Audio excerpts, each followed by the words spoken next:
اچھا میں گزر رہا تھا، آگے بڑھ رہا تھا، مگر آپ کی بات سے ایک سوال بہت ہی امپورٹنٹ ہے، آن دا اسپاٹ ہے. آپ چونکہ صحیح بخاری صحیح مسلم کا دفاع کرتے ہیں اور ظاہر ہے اس کے قاری بھی ہیں، اس کے ناشر بھی ہیں، انہی سے آپ دین کو صحیح معنوں میں پہنچاتے ہیں. ابھی ریسنٹلی ایک پروگرام میں نے ماہر مولانا میں کیا جس میں ایک حضرت ایک صاحب بہت قابل احترام ہے، وہ یہ بتا رہے تھے کہ سب سے زیادہ گستاخی تو صحیح بخاری صحیح مسلم کی کتب میں موجود ہے. میں جاننا چاہتا ہوں کیوں ہے بھی کہ نہیں ہے، اور اگر ہے تو پھر ہم کس کو مانتے ہیں؟ دیکھیں اس سوال کے دو جوابات ہیں. ایک تو میں اپنے حوالے سے دوں گا کہ میں جو کچھ بیان کرتا ہوں وہ تو بخاری مسلم میں لکھا ہے. اگر اسے کوئی توہین رسالت یا توہین بنو امیہ، اور بنو امیہ سے مراد ادر دین عثمان ابن عفان اور عمر بن عبدالعزیز شمار کرتا ہے تو وہ کرتا رہے، وہ تو توہین کے اوپر ہمیں فخر ہے. اگر بخاری اور مسلم میں کوئی چیز آئی ہے وہ تو نبی الاسلام کے فرامین ہے. اور اگر اس توہین سے مراد کوئی وہ لے رہا ہے جو کہ شیعہ علماء لیتے ہیں، کہ وہ کہتے ہیں کہ انبیاء کرام کے حوالے سے ایسے واقعات موجود ہیں جن کے اوپر گرفت ہے، تو ہم کہتے ہیں وہ واقعات سامنے لے کے آئیں. ہم اسی اصول اور مبادی کے اوپر آپ کی کتابوں سے واقعات نہیں نکالیں گے، ورنہ اگر ہم وہاں سے نکالیں تو وہ اس سے کئی گنا زیادہ نکال سکتے ہیں، اور آپ کے پاس بھاگنے کا راستہ صرف یہ ہوگا کہ آپ یہ کہیں گے کہ ہمارے اصول محدثین پہ یہ صحیح نہیں ہے، اگرچہ آپ صحیح بھی مانتے ہو.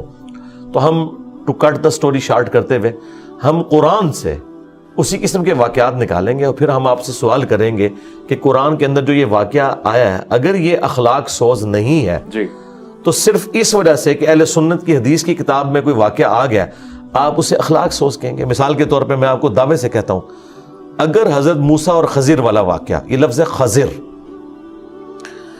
یہ اگر بخاری میں ہوتا اور قرآن میں نہ ہوتا، ان سب نے کہنا تھا دیکھو یہ کیسے ہو سکتا ہے کہ ایک پیغمبر کا استاد جو کہ خود بھی پیغمبر ہے خضر، وہ دوسرے پیغمبر موسیٰ علیہ السلام کو دینی تعلیم دے رہا ہے اور اس میں ایک بچے کی گردن مروڑ رہا ہے جس نے ابھی بڑے ہی ہونا تھا اور پھر اس نے کرنا تھا، اور یہ اللہ تعالیٰ کی صفت عدل چیلنج ہو رہی ہے. شیعہ کے ہاں یہ بڑا ایک مسئلہ اٹھایا جاتا ہے نا صفت عدل کا. یہ صفت عدل چیلنج نہیں ہو رہی اس کے اندر کہ ایک بچہ جو ابھی بڑا ہی نہیں ہوا اسے پہلے ہی گردن مروڑ دی ہے.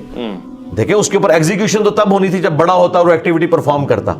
تو ان سارے واقعات، اس قسم کے جو واقعات ہیں، اس کی تعویل پتہ کیا کریں گے کہ نہیں اگر وہ بڑا ہوتا تو یہ کرتا، چونکہ اللہ تعالیٰ نے یہ نہیں ہونے دینا تھا تو اللہ تعالیٰ نے اس کے نیک والدین کے پروٹوکول کی وجہ سے اسے نئی اولاد دینی تھی تو اس کے بچے کو بچپن میں مار دیا. اور وہ جو خضر نے وہ جو ڈیوٹی پوری کی وہ اسرائیل کی پوری کی، وہ اللہ کی ڈیسٹنی میں پہلے ہی اس کی عمر اتنی لکھی ہوئی تھی. یہ ساری کی ساری کرالز بنائیں گے، آپ 50 کرالز بھی بنا لیں. اس کو آپ دنیا کی کسی بھی عدالت میں لے جائیں اس واقعے کو، وہ پہلا سوال ہی عدل کے پوائنٹ آف ویو سے کریں گے کہ ایک بچہ ابھی بڑا ہوا ہی نہیں، اس نے کوئی ایکٹیویٹی کی نہیں ہے، اور اس کی بنیاد کے اوپر جو اس نے ابھی گناہ کرنا تھا ابھی کیا نہیں ہے، گردن مروڑ دی ہے. اس کا جواب صرف ہم آپ کو دیں گے کہ یہ مسئلہ تقدیر سمجھایا گیا کہ اگر کسی شخص سے بچپن میں اولاد چھین لی گئی ہے تو اسے صبر کرنا چاہیے کہ عین ممکن ہے کہ وہ اولاد بڑی ہو کر اس کے لیے وبال جان بنتی، اسے بھی جہنم تک پہنچا دیتی، اس لیے اللہ نے لے لی ہے، اور اس کے بدلے اللہ تعالیٰ نے ایک اور اولاد دے دی. یہ پورا جو واقعہ ہے نا یہ آپ کو تقدیر کا مسئلہ سمجھاتا ہے، لیکن ظاہر ہے یہ مانیات سے تعلق رکھتا ہے. جو صفت عدل والا ایشو جو شیعہ نے اٹھایا ہوا ہے کہ اللہ پہ عدل کرنا واجب ہے، اس میں تو پھر یہ فٹ ان اس اصول اور مبادی کے اوپر نہیں بیٹھے گا، لیکن یہ بھی مانیں گے چونکہ قرآن کے اندر آیا اور اس کی تعویل کریں گے. تو اس طرح بخاری اور مسلم میں بھی جو واقعات آتے ہیں ان کی تعویل کی جائے گی. مجھے بتائیں، اگر آپ کو انسانی شکل میں آ کے جبرائیل یہ بشارت دے رہا ہے کہ آپ کے ہاں وہ بچہ پیدا ہو رہا ہے جسے ہم جہان والوں کے لیے نشانی بنانے والے ہیں، سیدہ مریم کو دی نا بشارت، اس کے بعد کیا یہ جواز بنتا تھا کہ سیدہ مریم جب پریگننٹ ہوئی ہیں اور بچہ لے کے آئی ہیں انہوں نے پتا کیا جملہ بولا ہے، کاش میں مر کے مٹی ہو جاتی، یہ دن نہ مجھے دیکھنا پڑتا. کیوں بھائی نسیم منسیہ؟ تمہیں تو جبرائیل نے بشارت دی ہوئی ہے، تمہیں تو خوش ہو کے جانا چاہیے کہ اللہ کا پیغمبر اٹھا کے لے کے جا رہی ہوں، یعنی مجھے اگر یہ ہو میں تو اس طرح ایکٹیویٹی پرفارم کروں گا. ایک طرف جبرائیل انسانی شکل میں آ کے بشارت دے رہا ہے اور بتایا ابھی بچہ پیدا نہیں ہوا، اور کہا کہ یہ وہی ہے جس کے بنی اسرائیل انتظار کر رہے ہیں، تو ان کو تو خوشی کے مارے پھولے نہیں سمانا چاہیے، الٹا وہ کہہ رہی ہے کاش میں مر کے مٹی ہو جاتی. کیوں کہا؟ انسانی تقاضا ہے. یہی بات اگر بخاری میں لکھی ہوتی انہوں نے کہنا تھا دیکھو سیدہ مریم پہ جھوٹ باندھ دیا انہوں نے، مریم کو تو جبرائیل بشارت دے رہا تھا، یہ کیسے؟ اور یہ میں پھکیاں صرف شیعہ کو نہیں دے رہا، منکرین حدیث کو بھی دے رہا ہوں.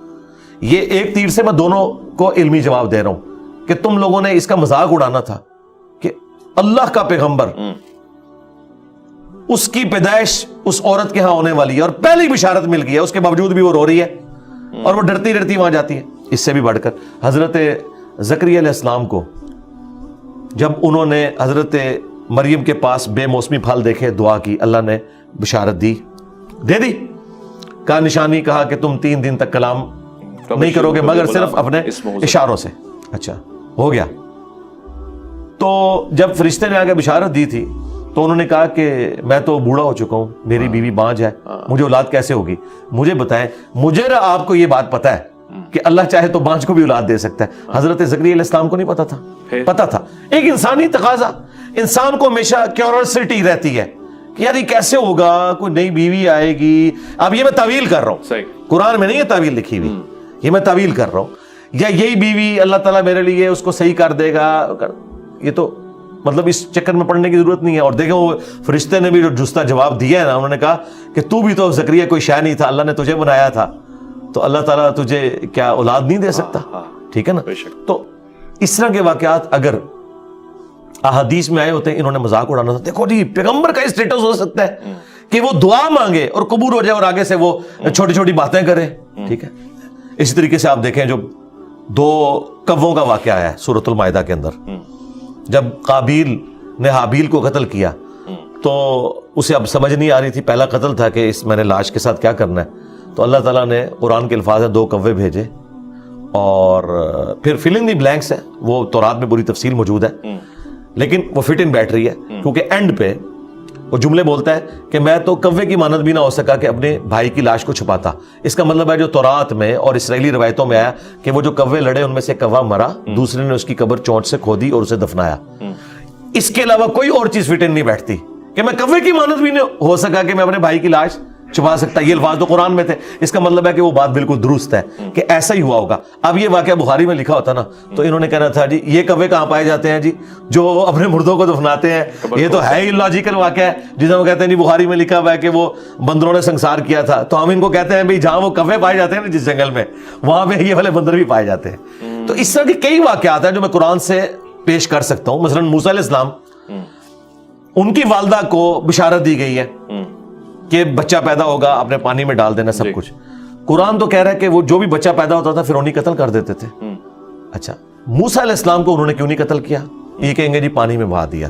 مسنگ لنکس میں آپ کو جو بتا رہا ہوں بھئی پانی میں تو بہا دیا, لیکن وہی عورت واکنگ ڈسٹنس پہ فرعون کے گھر جاتی ہے اور کہتی ہے کہ جی میں تمہیں ایک ایسا گھر بتاتی ہوں کہ جہاں یہ دودھ. اچھا یہ دودھ والا معاملہ آج کے دور میں تو آپ کہہ سکتے ہیں ادویات ہیں, اس زمانے میں تو ایسا نہیں ہوتا تھا.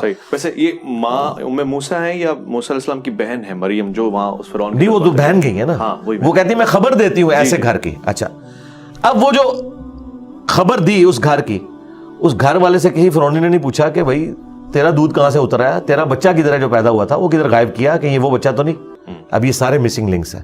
کس طریقے سے ان کی عقل معاف ہوئی. ان ساری چیزوں کے اوپر ہم فلنگ دی بلینکس خود کرتے ہیں کہ اللہ تعالیٰ نے کوئی معجزانہ معاملہ کر دیا ہے کہ ان کی عقل جواب دے گی, اس طرح ان کا دھیان ہی نہیں گیا, لیکن قرآن میں تو نہیں موجود نا. یہ کیوں کرتے ہیں؟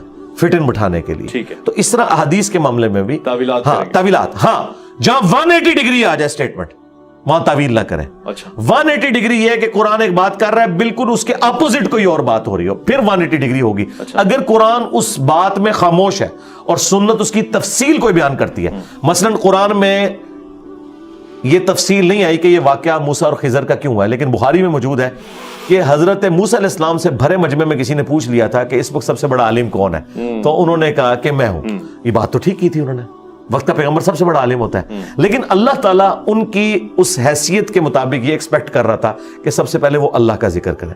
دیکھیں نا, آپ میرا تعارف کرواتے ہیں, میں جواب میں پہلا جملہ کیا بولتا ہوں, لا حول ولا قوت الا باللہ, اس کے بعد دروشی پڑھ کے پھر اپنی بات شروع کرتا ہوں. خدا کو شامل کیے بغیر آپ آگے نہیں جا سکتے. ہمارے نبی علیہ السلام سے ایک دفعہ اوور لک ہو گیا, انشاءاللہ کہنا بھول گئے, وہی نہیں آئی. پھر قرآن میں آیا کہ نبی کبھی آپ نے یہ نہیں کہنا میں یہ کام کل کروں گا سورۃ الکہف میں, جب تک انشاءاللہ نہ کہیں. امت کی تعلیم ہوئی. تو اس طرح کے معاملات جو بشری تقاضے ہیں وہ انبیاء کے ساتھ اٹیچ ہیں, یہ ذہن میں رکھیے گا. انبیاء فرشتوں کی طرح نہیں ہے معصوم, نہ وہ روبوٹ ہیں. ہاں ان کے اندر شر اور خیر دونوں مادے موجود ہیں. انبیاء کی عصمت میں اور فرشتوں کی عصمت میں بھی فرق ہے. ہاں شر اور خیر دونوں مادے موجود ہیں, لیکن اللہ تبارک و تعالی ان کا خیر ایسا غالب کرتا ہے کہ ان کا شر ختم ہو جاتا ہے. جیسے نبی اسلام جب معراج پہ جانے لگے تھے تو بخاری مسلم میں ہے کہ آپ کا سینہ چاک کر کے تو دل میں سے وہ لوتھڑا نکالا گیا اور کہا کہ یہ دنیا کا حصہ تھا. ایک 12 سال کی عمر میں بھی آپ کا اس طرح کا سینہ چاک ہوا. اس طرح کے سارے معاملات تو یہ دیکھنے کی ضرورت ہے. یہ اس کو کوئی گستاخی نہ بنا لے, کوئی اور معاملات نہ لے کے چلے. یہ بڑے ڈیفیکلٹ ٹاپکس ہیں اور ان کے اوپر گستاخی کے فتوے ایک دوسرے کے اوپر لگانا یہ بڑا آسان کام ہے. ہم سے بھی کوئی آ کے پوچھے تو ہم بتائیں گے بھائی یہ اس طرح نہیں بات, یہ یوں لکھی ہوئی ہے. ٹھیک ہے, واضح ہو گیا.